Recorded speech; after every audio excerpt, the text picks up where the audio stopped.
Good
morning.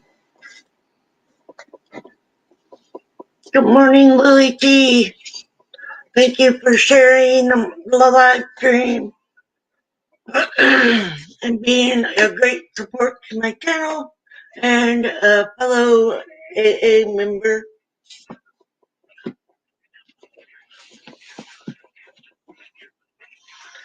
I'll wait a couple of minutes and let some people come in if others are coming.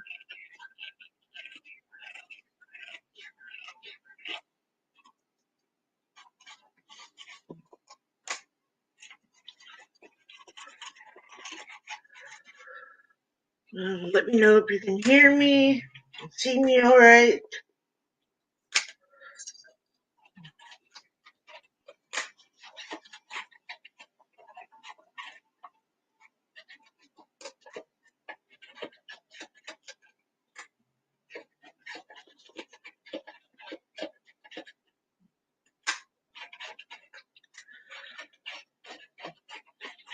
Just a minute, guys. Just a minute.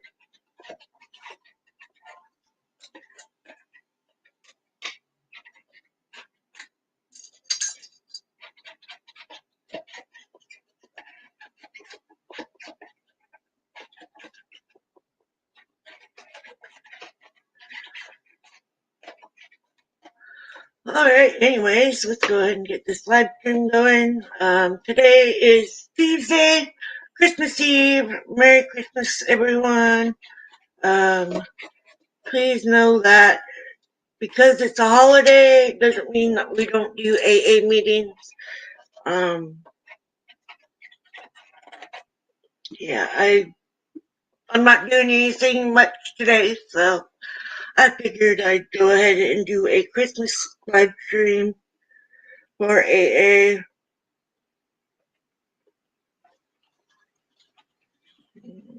Let's see here.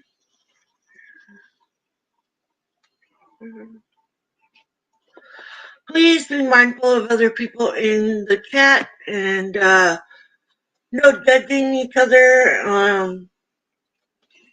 Be kind to everyone. Just because they're here doesn't mean that they are the alcoholic, but they may be here to support my channel or help a friend or family member to become sober. So yeah, let's go ahead and get the meeting started. I'm Sandra. I'm an alcoholic.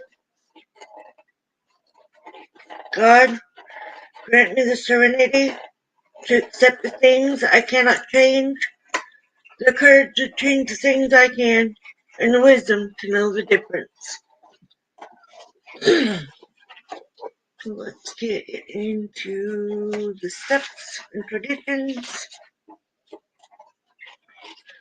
If you're wondering what we're reading, I always put it in the description, the page number, the book we're reading, and the story. So this is a 12 Steps and 12 Traditions book. You're going to get all of your contents right in front of the steps, and then traditions and stories in here as well. Right now we're reading the big book, and we're reading Fear of Fear on page 289. 1. We admitted we were powerless over alcohol, that our lives had become unmanageable. 2. Came to believe that a power greater than ourselves could restore us to sanity. 3. Made a decision to turn our will and our lives over the care of God as we understood Him. 4. Made a searching and fearless moral inventory of ourselves. 5. Admitted to God, to ourselves, and to another human being the exact nature of our wrongs. 6. We're entirely ready to have God remove all these defective characters. 7. Humbly asked Him to remove our shortcomings. 8. Made a list of all persons we had harmed and become willing to make amends to them all. 9. Made direct amends to such people wherever possible, except when to do so would injure them or others. 10. Continue to take personal inventory, and when wrong, promptly admit it. 11. Sought through prayer and meditation to improve our conscious contact with God as we understood Him, only praying for knowledge of His will for us and the power to carry that out. 12. Having had a spiritual awakening as a result of these steps, we try to carry this message to alcoholics and to practice these principles in all our affairs.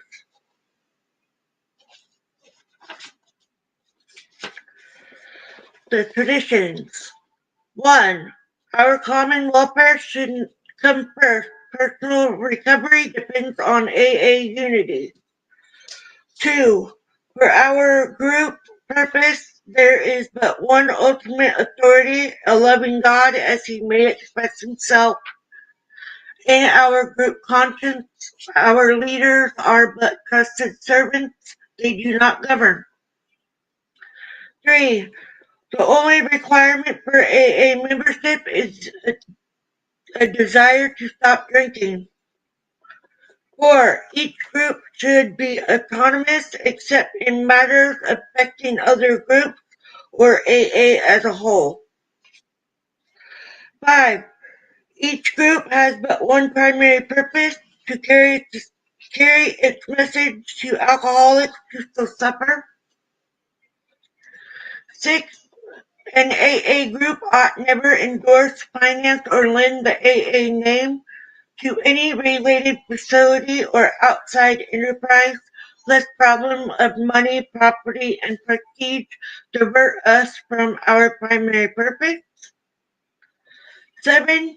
Every AA group ought to be fully self-supporting, declining outside contributions. 8. Alcoholics Anonymous should remain forever non-professional, but our service centers may employ special workers.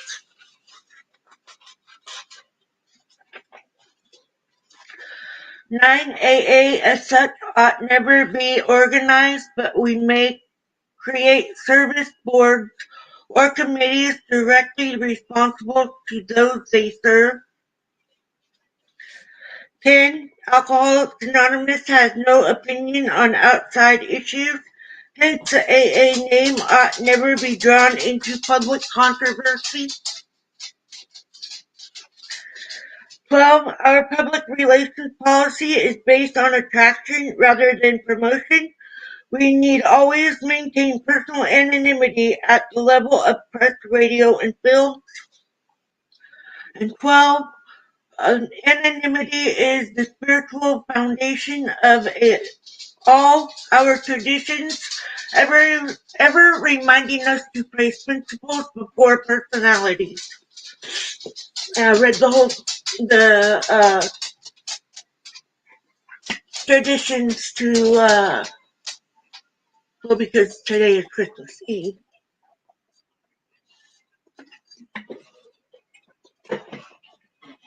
Okay, like I said, we're in the big book on 289, Fear of Fear. This lady was cautious. She decided she wouldn't let herself go in her drinking, and she would never take that morning drink.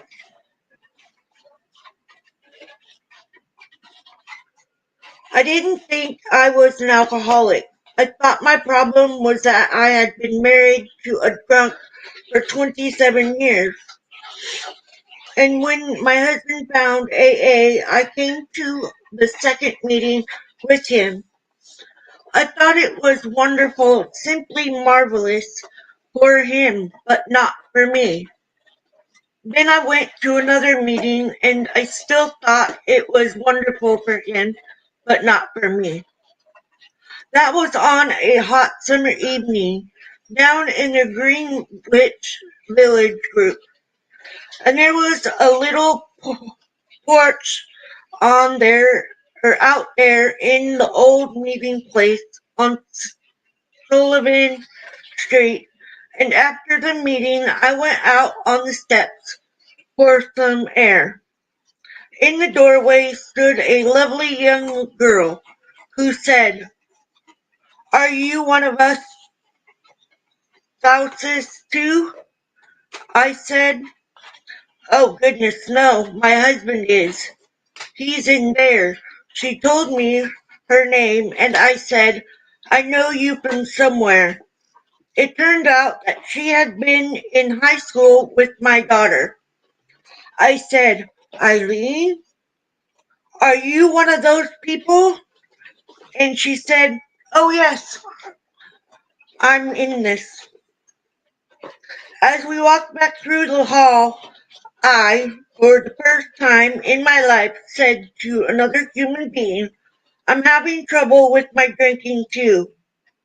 She took me by the hand and introduced me to the woman that I'm very proud to call my sponsor. This woman and her husband are both in AA. And she said to me, "Oh, but you're not the alcoholic? It's your husband?" I said. "Yes," she said. "How long have you been married?" I said, 27 years. She said, 27 years to an alcoholic? How did you ever stand it? I thought, now, here's a nice sympathetic soul. This is for me, I said. Well, I stood it to keep the home together and for the children's sake, she said. Yes, I know. You're just a martyr, aren't you? I walked away from the woman, grinding my teeth and cursing under my breath. Fortunately, I didn't say a word to George on the way home, but that night I tried to go to sleep, and I thought, you're some Mary Jane? Let's look at the record. And when I looked at it, I knew I was just as much a drunk as George was, if not worse. I nudged George next morning and said, "I'm in." And he said, "Oh, I knew you'd make it." I started drinking nearly 30 years ago, right after I was married. My first drinking spree was on corn liquor, and I was allergic to it. Believe me, I was deathly sick every time I took a drink.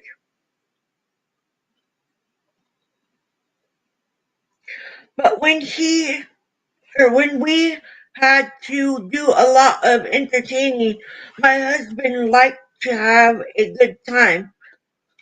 I was very young and I wanted to have a good time too. The only way I knew to do it was to drink right along with him. I got into terrific trouble with my drinking. I was afraid and I had made my mind up that I would never get drunk. So I was watchful and careful. We had a small child and I loved her dearly, so that held me back quite a bit in my drinking career. Even so, every time I drank, it seemed to get in, I seemed to get in trouble. I always wanted to drink too much. So I was watchful, always watchful, counting my drinks. If we were invited to a formal party, I knew they were only going to have one or two drinks. I wouldn't have any. I was being very cagey because I knew that if I didn't take one or two, I might want to take five or six or seven or eight. I did stay fairly good for a few years, but I wasn't happy, and I didn't even let myself go in the drinking. After my son, our second child, came along, and as he became school age and was away at school most of the time, something happened. I really started drinking with a bang.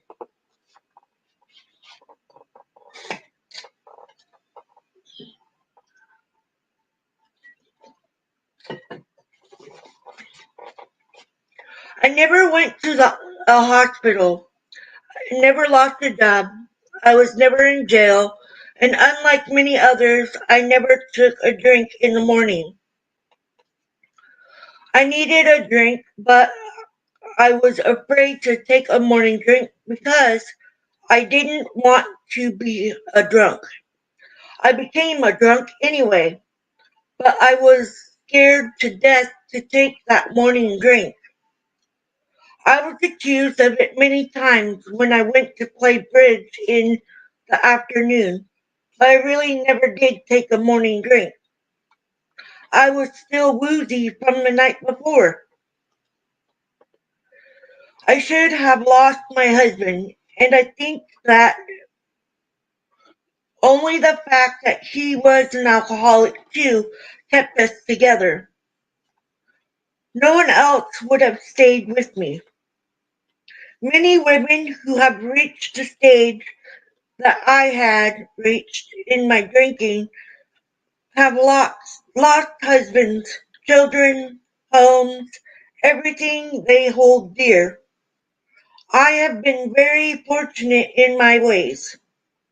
The important thing I lost was my own self-respect. I could feel fear coming into my life. I couldn't face people. I couldn't look them straight in the eyes. Although I had always been a self-possessed, brazen person, I brazen anything out. I lied like a trooper to get out of many scrapes. But I felt a fear coming into my life and I didn't cope with it. I got so that I hid quite a bit of the time, wouldn't answer the phone, and stayed by myself as much as I could. I noticed that I was avoiding all my social friends except for my bridge club. I couldn't keep up with any of my other friends. I wouldn't go to anyone's house unless I knew they drank as heavily as I did. I never knew it was the first drink that did it. I thought I was losing my mind when I realized that I couldn't stop drinking. That frightened me terribly. George tried many times to go on the wagon. If I had been sincere in what I thought I wanted more than anything else in life, a sober husband and a happy, contented home, I would have gone on the wagon with him. I did try for a day or two, but something would always come up that would throw me. It would be a little thing, the rug being crooked, or any silly little thing that I think was wrong, and off I'd go drinking. And sneaking my drink, I had bottles hidden all over the apartment. I didn't think my children knew about it, but I found out they did. It's surprising how we think we fool everybody in our drinking. I reached the stage where I couldn't go into my apartment without a drink. I didn't it didn't bother me anymore whether George was drinking or not. I had to have liquor. Sometimes I would lie on the bathroom floor, deathly sick, praying I would die, and praying to God, and I always had prayed to Him when I was drinking. Dear God, get me out of this one and I'll never do it again. And then I'd say, God, don't pay any attention to me. You know I'll do it tomorrow. The very same thing. I used to make excuses to try and get George off the wagon. I get so fed up with drinking all alone and bearing the burden of guilt all by myself that I'd egg him on to drink, to get started again. And then I'd fight with him because he had started. And the whole merry-go-round would be on again.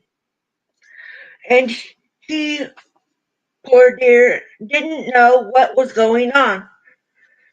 He used to wonder when he'd spot one of my bottles around the house just how he could have overlooked the, that particular bottle. I myself didn't know all the places I had them hidden. We have only been in AA a few years, but now we're trying to make up for lost time. 27 years of confusion is what my early married life was.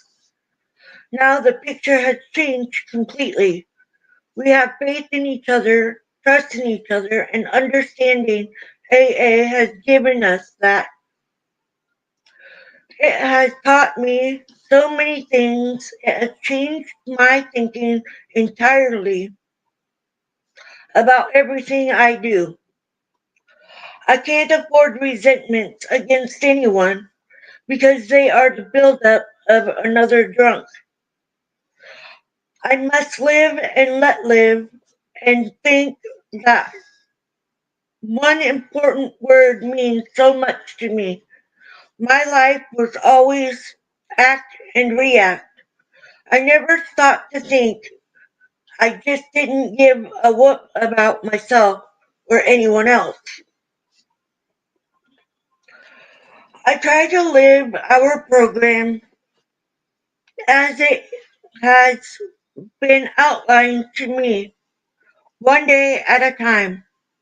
I try to live today so that tomorrow I won't be ashamed when I wake up in the morning. In the old days, I hated to wake up and look back at what last night had been like. I never could face it the next morning. And unless I had some rosy picture of what was going to happen that day, I wouldn't even feel like getting up in the morning at all. It really wasn't living. Now I feel so very grateful, not only for my sobriety, which I try to maintain day by day, but I'm grateful also for the ability to help other people. I never thought I could be useful to anyone except my husband and my children and perhaps a few friends. But AA has shown me that I can help other alcoholics.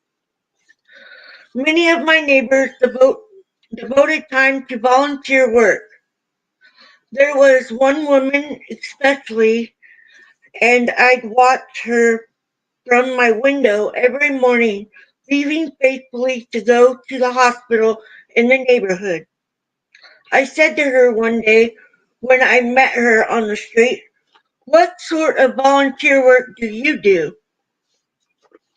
She told me it was simple.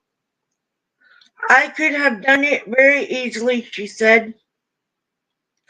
"Why don't you do it too?" I said I'd love to. She said, "Suppose I put your name down as a volunteer, even if you can only give 1 or 2 days."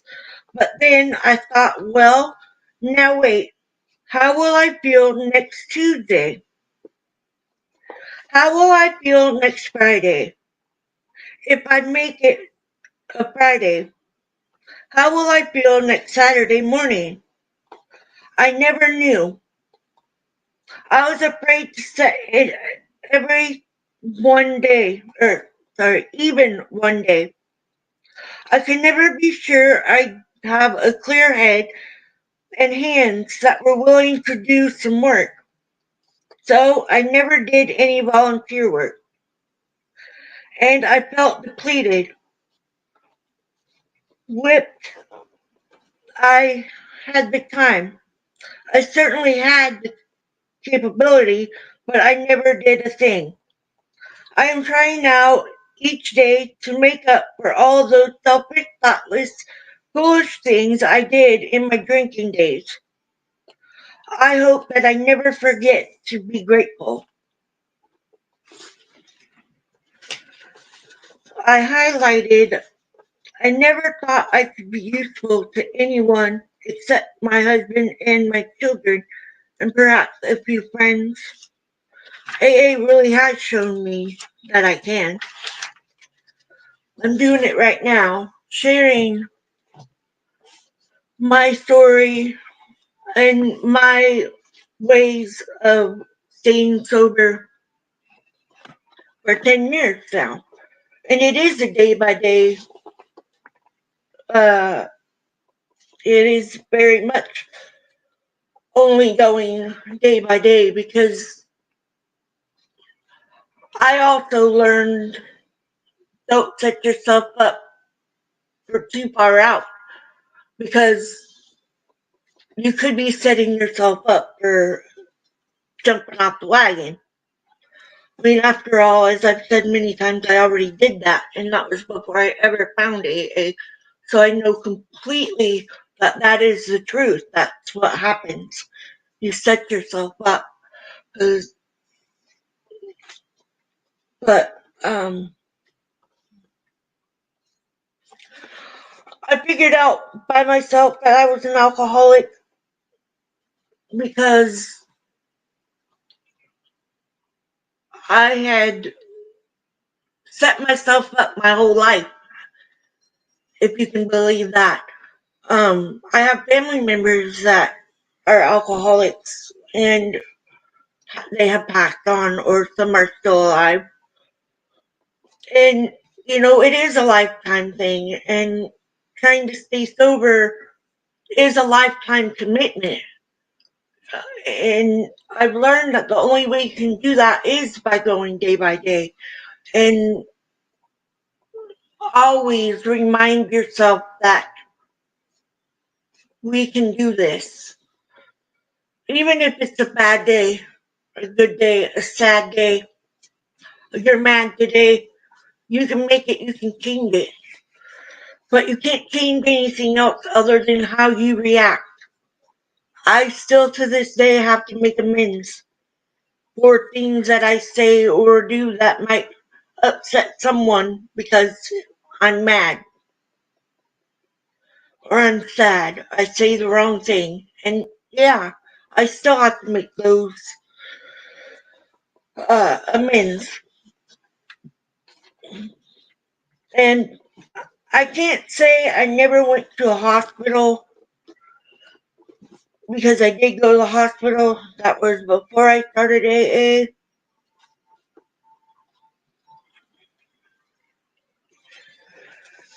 And another thing that I also learned in being a part of AA is being able to share and help and be of service for this cause. I started these meetings just solely for helping others, and because I know people can't get to the meetings, they are homebound, and they just need somebody to help them for the day to stay sober and didn't, want to go out of the house. So, I mean, that's my service work of giving back what I've received from my AA.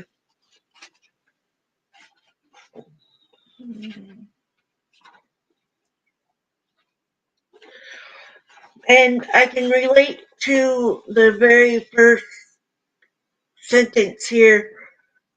This lady was cautious. She decided she wouldn't let herself go in her drinking. And she would never, never take that morning drink.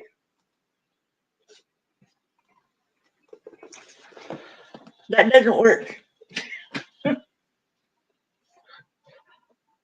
Just like I would drink the hard liquor, my favorite was Jack Daniels. Um, and then once I realized that that was uh, getting to cost too much, I started drinking beer. I hate the taste of beer. Don't ask me why I would and go to drinking beer, but I did. Because it was less expensive and I could get more of it than what I could of the whiskey. And that was even I buy the cheap stuff, the cheap whiskey, and you know it was getting expensive. And so I switched to the beer, and then I hit my face on the stove or whatever, and that was my trip to the hospital. And I don't want to repeat that.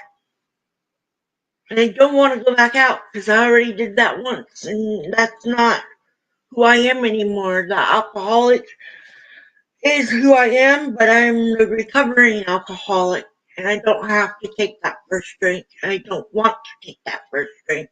And that's how you make your day. The first thing you say when you wake up in the morning is, not today. I'm not drinking today. And say your prayers to get, your self-consciousness to adjust to what you need to do today. And when things don't go your way, don't give up. Keep going. And don't give in. Because it's easy to give in. It's hard to come back out. Thank you, Lily. But I mean, for Christmas, it is a great holiday for people to use as an excuse to drink. Heck, it was for me. Not anymore. I'm perfectly happy to go sober. I don't need to have that drink. I can have fun without the alcohol, and I don't have to worry about people saying, "Oh, here, have this drink." Everybody that I go around knows that I am a recovering alcoholic, and they don't offer me alcohol anymore. But even if they do, I still say no. Something I couldn't do a few years ago. I couldn't go a day, a morning, a night. I couldn't go at all without that drink. and I can now. Um, if I knew what I've learned back then, I would have just skipped all the alcohol and just have a life without it like I do now. Um, but I hope you guys have a wonderful Christmas. I will be live again on Sunday, probably 5 p.m. because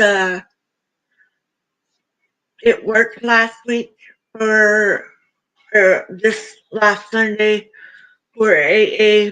More people were able to come. So I will try that again. So I will see you guys then. I love you. Have a Merry Christmas and a Happy New Year. Be safe out there, and please, if you're not an alcoholic, don't drink and drive. And if you are an alcoholic, please don't drink. Um, you're worth the sobriety. Staying sober is completely worth every single day. Let's go ahead and read the daily reflection and get on with the day. So, daily reflection.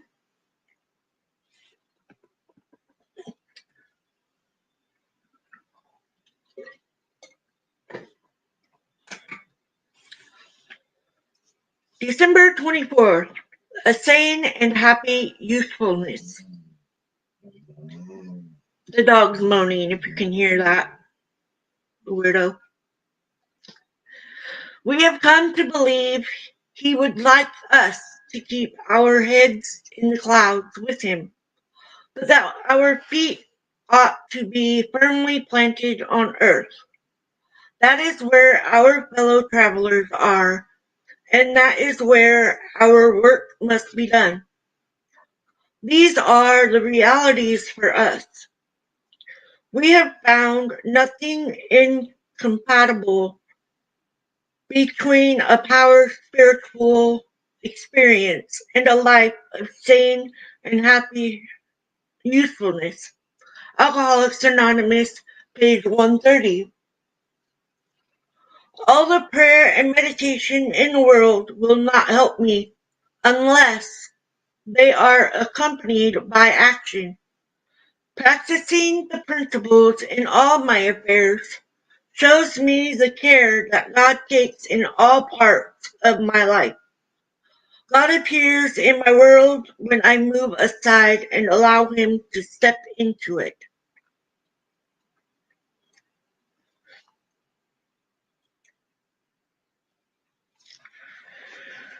Thank you for being here. Our Father, who art in heaven, hallowed be thy name. Thy kingdom come, thy will be done, on earth as it is in heaven. Give us this day our daily bread, and forgive us our trespasses, as we forgive those who trespass against us. And leading not into temptation, but delivering us from evil. Amen. Thank you guys. Have a great day.